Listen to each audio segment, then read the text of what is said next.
పవన్ కళ్యాణ్ అటు రాజకీయాల్లో ఉన్నారు, ఇటు సినిమాల్లోనూ ఉన్నారు, రెండు రంగాల్లోనూ ఉన్న వ్యక్తి. అందుకనే వారు ఏం మాట్లాడినా అది చాలా దూరం పోతుంది. ఇప్పుడు ఈ రోజు ఇరు రాష్ట్రాలకు సంబంధించిన ఇష్యూగా మారింది. ఇప్పుడు వారు అన్న దాంట్లో బ్రదర్ సంపత్ మీరు ఆవేశపడకండి దయచేసి. ఇప్పుడు ఇక్కడ జరుగుతుంది ఏంది, వారు అనే దాంట్లో యాదృచ్ఛికంగా అన్నారా ఇంకోటి అన్నదా కాదు. అక్కడ వారు అనే దాంట్లో తెలంగాణ ఏర్పడే క్రమంలో ఇది శాపమా అనేది కూడా ఒక మాట మాట్లాడడం జరిగింది. దాని మీదనే కొంత ఆత్మగౌరవం గల భూమి మన తెలంగాణ నేల, ఆత్మగౌరవం గల నేల. తిండి లేకపోయినా బాధ లేదు కానీ మనం ఆ గౌరవాన్ని పోగొట్టుకోలేము. సో దాని అనుగుణంగానే అన్ని పార్టీలు అయినా ఎవరైనా. ఇంకో విషయం ఏంటంటే ఒక నిమిషం అండి, ఇంకో విషయం ఏంటంటే ఎవరు మాట్లాడినా రాజ్యాంగ అనుగుణంగా ఉండాలి. ఆ హోదాలో ఉన్న వ్యక్తి రాజ్యాంగ స్ఫూర్తికి అనుగుణంగా మాట్లాడుకోవాలి. రైట్. మనం సంపత్ గారి దగ్గర నుంచి వాయిస్ తీసుకుందాం. సంపత్ గారు ప్లీజ్ కంటిన్యూ. ఎక్కడా కూడా ఎటువంటి విద్వేషాలు లేకుండా చర్చను ఒక మంచి పద్ధతిలో వెళ్లే ప్రయత్నం చేద్దాం. ఒక మంచి మెసేజ్ లో తెలుగు రాష్ట్ర ప్రజలకు ఇవ్వాల్సిన బాధ్యత మనందరిపై ఉంది. ప్లీజ్ కంటిన్యూ సంపత్ గారు. నాకు ఇస్తారా ఇస్తాను విజయ్ గారు, మీకు టైం ఇస్తాను. విజయ్ గారు ప్లీజ్, మీకు టైం ఇస్తాను. నన్ను మధ్యలో ఆపి సంపత్ గారు ప్లీజ్. ఇది డెమోక్రసీ కాదు. సంపత్ గారు, విజయ్ గారు మీకు టైం ఇస్తాను. విజయ్ గారు మీకు టైం ఇస్తాను. అవకాశం ఇచ్చి చేయడం అది అప్రజాస్వామికం. విజయ్ గారు మీకు టైం ఇస్తాను, ప్లీజ్ కోఆపరేట్. తీవ్రంగా అబ్జెక్షన్. విజయ్ గారు మీకు టైం ఇస్తాను, ప్లీజ్ కోఆపరేట్. వాళ్ళకి ఇవ్వడం అనేది సరైంది కాదు. విజయ్ గారు ఆన్సర్ తీసుకుంటున్నా. ఇప్పుడు మోహన్ రెడ్డి గారు చేసే క్వశ్చన్స్ కి గానీ, సత్యనారాయణ గారు చేసే క్వశ్చన్స్ కి గానీ, న్యూమాన్ గారు చేసే క్వశ్చన్స్ కి గానీ, మీరు చేసే క్వశ్చన్స్ కి గానీ ఆన్సర్ చెప్పాల్సింది ఒక సంపత్ గారే. సో అందుకోసం నేను సంపత్ గారి దగ్గర నుంచి ఆన్సర్ తీసుకుంటాను. నేను ఇస్తాను మీకు. సంపత్ గారు మాట్లాడిన తర్వాత మీకు టైం ఇస్తాను. నా క్వశ్చన్ ని సగం లేదు నొక్కి పెట్టారు. మీకు టైం ఇస్తాను, అప్పుడు మాట్లాడతారు కానీ. అభ్యంతరం. సంపత్ గారు ప్లీజ్, ప్లీజ్ కంటిన్యూ. విజయ్ గారు ప్లీజ్ కంటిన్యూ. విజయ్ గారు ప్లీజ్ కంటిన్యూ. తీవ్రమైన అభ్యంతరం చెప్తున్నా. Please continue. విజయ్ గారు మీకు టైం ఇచ్చా, మాట్లాడండి.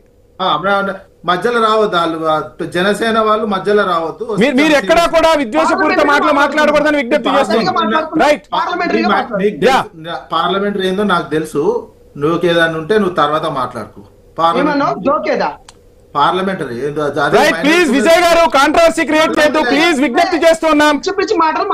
ఆయన చెప్పుడు ఏంటండి పార్లమెంటరీ అని, ఆయన నాకు చెప్పుడు. Right please continue. విజయ్ గారు ప్లీజ్ కంటిన్యూ. సంపత్ గారు ప్లీజ్ హోల్డ్. సంపత్ గారు ప్లీజ్ ప్రజలందరూ చూస్తున్నారు. విజయ్ గారు రెండు తెలుగు రాష్ట్రాల ప్రజలు చూస్తూ ఉన్నారు. సంపత్ గారు ప్లీజ్ కంట్రోల్. నేను మీకు టైం ఇచ్చినప్పుడు మాట్లాడతారు కానీ. రైట్. విజయ్ గారు ప్లీజ్ కంటిన్యూ. విజయ్ గారు కిట్ అయినా ఏం లేదు, పెద్ద జనసేన పీకేది కూడా ఏం లేదు. కిట్ అయినా ఏం కాదు. విజయ్ గారు మరలా వ్యక్తిగత విమర్శలు చేయొద్దు. ఒక వివాదాన్ని సద్దుమరిగించేందుకు ఈ రోజు ఐన్యూస్ డిబేట్ చేపడితే మరొక వివాదాన్ని సృష్టించే ప్రయత్నం చేయొద్దు. తెలంగాణలో అన్నది విజయ్ గారు అన్నది తెలంగాణలో ఈయనెవరండి? విజయ్ గారు ప్లీజ్ కంటిన్యూ చేయండి. మీరు విజయ్ గారు మాట్లాడండి. మీరు టైం అడిగారు, ఇచ్చిన తర్వాత మీరు టైం వేస్ట్ చేస్తూ ఉన్నారు. ఊరికే నోరు తెరుచుకొని అరుస్తా ఉంటే వినపడుతుంది. Please continue. విజయ్ గారు మీరు మాట్లాడండి. సంపత్ గారు ఆగండి, ఆగండి. విజయ్ గారు కోఆపరేట్ చేయాలి కదా మనం కూడా. ఒకటి, తెలంగాణ పట్ల తెలంగాణ పౌరుడిగా పవన్ కళ్యాణ్ చేసినటువంటి దాన్ని తీవ్రంగా ఖండిస్తున్నా, ఆక్షేపణ చేస్తున్నా, క్షమాపణ చెప్పి తీరాల్సిందే. ఇది ప్రధానంగా ఉండాల్సింది. ఇక్కడి ప్రభుత్వం, తెలంగాణ ప్రభుత్వం ఆయన సినిమాలను అడ్డుకోవాలి, నడవనీయొద్దు, తీసి అవతల కొట్టాలి. ఇంత అవమానకరంగా తెలంగాణ, ఆయన బతికేది తెలంగాణలో, జీవించేది ఇక్కడ, ఆస్తులు ఇక్కడ, సినిమాలు ఇక్కడ. ఇప్పటికైనా తెలంగాణ ప్రభుత్వం మాటలు కాదు చెప్పాల్సింది. తెలంగాణ ప్రభుత్వం కూడా అసెంబ్లీలో మాటలు చెప్పినట్టు కాదు, చాలా సీరియస్ గా యాక్షన్ తీసుకోవాలి. ఇటువంటి వాళ్ళ సంగతి, అటువంటి వాళ్ళకు మద్దతు తెలుపుతున్నటువంటి వాళ్ళని కూడా మొత్తం వాళ్ళ బిజినెస్ లే ఇక్కడ నడవనియొద్దు, వాళ్ళ సినిమాలే నడవనియొద్దు. ఇటువంటి పరిస్థితి, వాళ్ళ ఏమైనా ఉన్న ఆస్తులున్నా జప్తు చేయాల్సినటువంటి పరిస్థితి ఉంటుంది. జప్తు చేయాలి. ఏమైతే అదేంది, తెలంగాణ ప్రజలు తెలంగాణ ప్రభుత్వానికి ఎట్లయినా ఉంటారు. తెలంగాణ అవమానానికి గురి చేసినటువంటి వ్యక్తి ఊరికే కాలు మీద కాలేసుకొని ఊక్కుంటా మాట్లాడు కాదు. ఆయన సినిమాలకు, ఇక్కడ ఉన్నటువంటి ప్రభుత్వం ఆయన సినిమాలకు టికెట్లు పెంచుకోవడానికి అవకాశం ఇవ్వదు. ఆయన ఇంటి పన్ను, ఇప్పటికి ఇంటి పన్ను కాంచి స్టార్ట్ చేయాలి. ఇక్కడ ఏమైనా ట్యాక్స్ ఎగ్గొట్టిండా, జిహెచ్ఎంసీ, హెచ్ఎండిఏ మొత్తం తెలిసి తీసి అవతల చేయాల్సినటువంటి మొత్తం బయట పెట్టాల్సినటువంటి అవసరం ఉంది. ఏదో సినిమాలు నటించినంత మాత్రాన్ని ఇక్కడ ఉద్యమ సమయంలో కూడా అదే అయింది. ఉద్యమ సమయంలో కేసీఆర్ ఎట్లా వార్నింగ్ ఇచ్చిండో చూసినాం.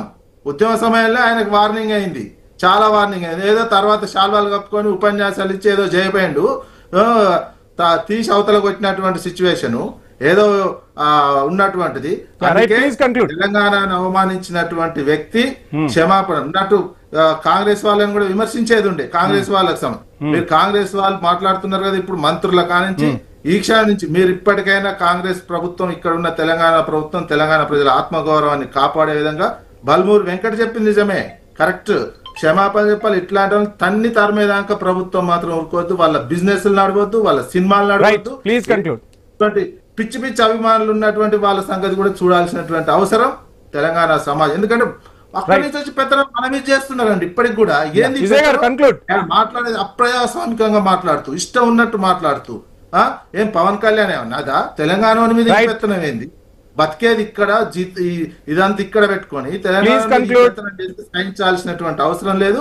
ఈ పెత్తందారులను తరిమి కొట్టాలి, అవసరమైతే భూముల రాజకీయంగా పాతి పెట్టే విధంగా ఇక్కడ ఉన్న ప్రభుత్వం చేయాలి, తరిమి కొట్టే విధంగా. ఒక నిజాంనే తరిమి కొట్టినాం, ఇట్లాంటి వాళ్ళు ఏంది తరిమి ఒక్క తన్ను దన్నే విధంగా చేయాల్సినటువంటి బాధ్యత తెలంగాణ ప్రభుత్వం మీద ఉంది. ఆ పని చేయాలని నేను కోరుకుంటున్నాను. Yeah right. న్యూమాన్ గారు, మొత్తంగా చూస్తున్నాం పవన్ కళ్యాణ్ చేసిన వ్యాఖ్యలు అయితే తీవ్ర దుమారం రేపుతున్న పరిస్థితి. సో మంత్రులందరూ కూడా స్పందించారు. నెక్స్ట్ యాక్షన్ ప్లాన్ ఏముండబోతుంది? ఏమైనా పవన్ కళ్యాణ్ ని డైరెక్ట్ గా సంప్రదించి ఈ విషయానికి సంబంధించి వివరణ అడిగే ప్రయత్నం చేయబోతున్నారా? మొత్తంగా ఈ ఒక రకంగా సమస్య జటిలమవుతున్న పరిస్థితి, సమస్యను తగ్గించేందుకు కాంగ్రెస్ సర్కార్ ఏం చేయబోతుంది, ఏం చెప్తారు?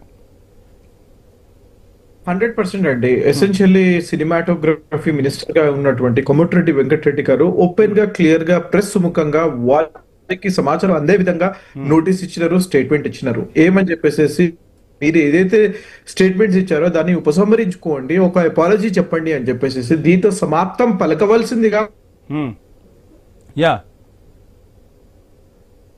బాధ్యతగా ఉన్నటువంటి పవన్ కళ్యాణ్